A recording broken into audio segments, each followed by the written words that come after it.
If your kids fight a lot, it's probably pretty normal, but it might drive you completely bananas because it's been happening a lot lately. And so you might be having a lot of thoughts like, I can't handle this, and why can't they just get along?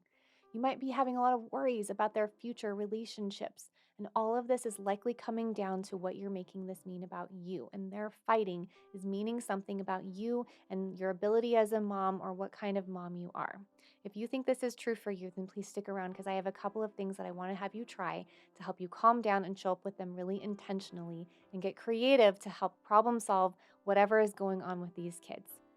My name is Emily Brown. I'm a Catholic life coach for Catholic homeschooling moms who want to enjoy the journey of homeschooling with more peace and confidence. You can find all the details for my life coaching work and my program called Happy Holy Mama in the link below this video. But for right now, let's dig into some of the things you can start implementing right now while your kids are fighting. All right, if your kids have been fighting a lot lately, then most of the thoughts you have about them probably aren't the best ones. They're probably not the ones you would prefer to be having. You're probably not thinking about them as the unique child that you were so excited to have when you were pregnant with them or when you were anticipating them being part of your family. You're probably not tapping into the expertise you have as their mother. You're probably just very overwhelmed, which means that the emotional part of your brain is very high and the intellectual part is very low. So if your emotions are high and you're all worked up in the chaos of the argument and the chaos of the fighting and the hectic feeling of the day, then you're probably not showing up the way you want to. You're probably not thinking through how you want to be showing up or tapping into these individual unique children. So, what you need to do first is learn how to calm your brain down. You have to be willing to take a step back, to zoom out away from the situation. Look at them as your unique children. Tap into the expertise you have in each of them, their goodness, their beauty, their the truth of who God created them to be, not just the things that irritate you, not just the things you're frustrated about. Look into who they are and tap into that when you speak to them. I want to encourage you to speak truth and love into each of these children. You can do that by calming your body down and remembering that you are the mother that God chose for these children, and that is not an accident. He chose these children for you. That is not an accident. He paired you together on purpose. So you can do this, mama.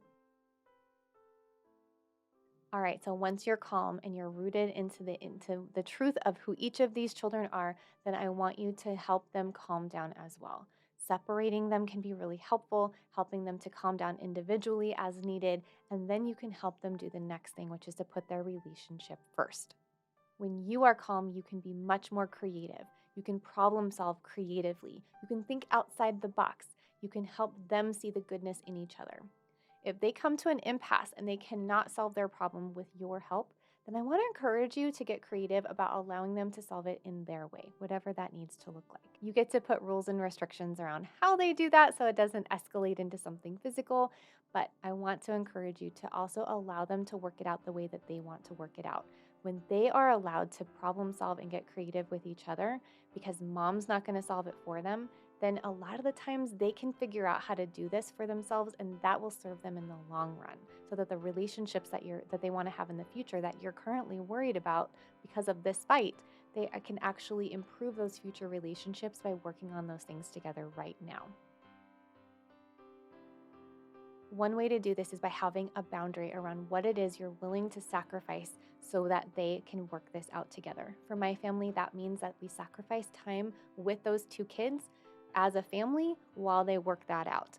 We have a boundary around having all of that negativity spill into the rest of our family. They need to work it out together and then they can come and join us. So a lot of the times we encourage them to go do chores together while they work it out. In our family, we're also willing to sacrifice having them go to practice or rehearsal or whatever it is, whatever commitment outside of the family that they have at the time. And because we truly believe that the relationship comes before the task. We also try to let the problem solving be as simple as possible. So we put the relationship first, everything else comes last. This can be really challenging because most moms are not willing to deal with the child's negative emotions. The child's negative emotions has often dictated how you might be feeling inside of your own body. So if your child's negative emotions produce a lot of negative emotions in you, then you are not able to calm down while the child is maybe melting down or having to deal with the consequences of their actions, like maybe not going to rehearsal or practice while they work out the issue with their siblings. But what I want to offer is that when you are willing to deal with your own discomfort, your own uncomfortable emotions while other people are melting down and having their own thoughts and feelings as humans tend to do, then when you are willing to do that, then you follow through more consistently. You're able to allow the other people to have their own thoughts and feelings, and everyone makes more progress toward having the emotional regulation and being willing to work through the problems in a very productive way. When you are willing to stand your ground to deal with your own uncomfortable emotions and learn how to have your own back through this situation, then even while your kids are melting down and fighting and having all of their big thoughts and feelings, you can follow through.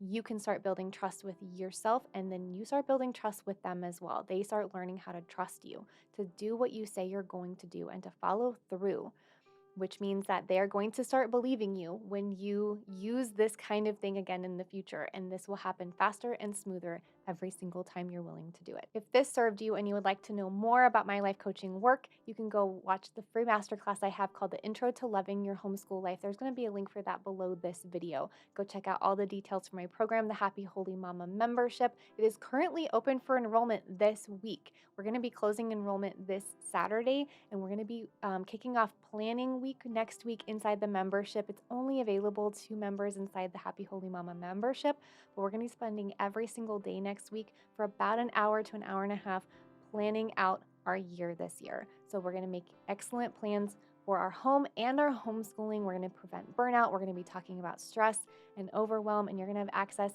to the program for life. It's a lifetime access membership, so go check out all the details in the links below this video.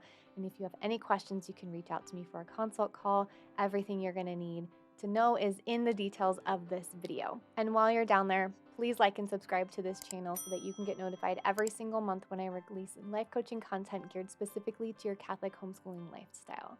I hope you have a fantastic week. God bless.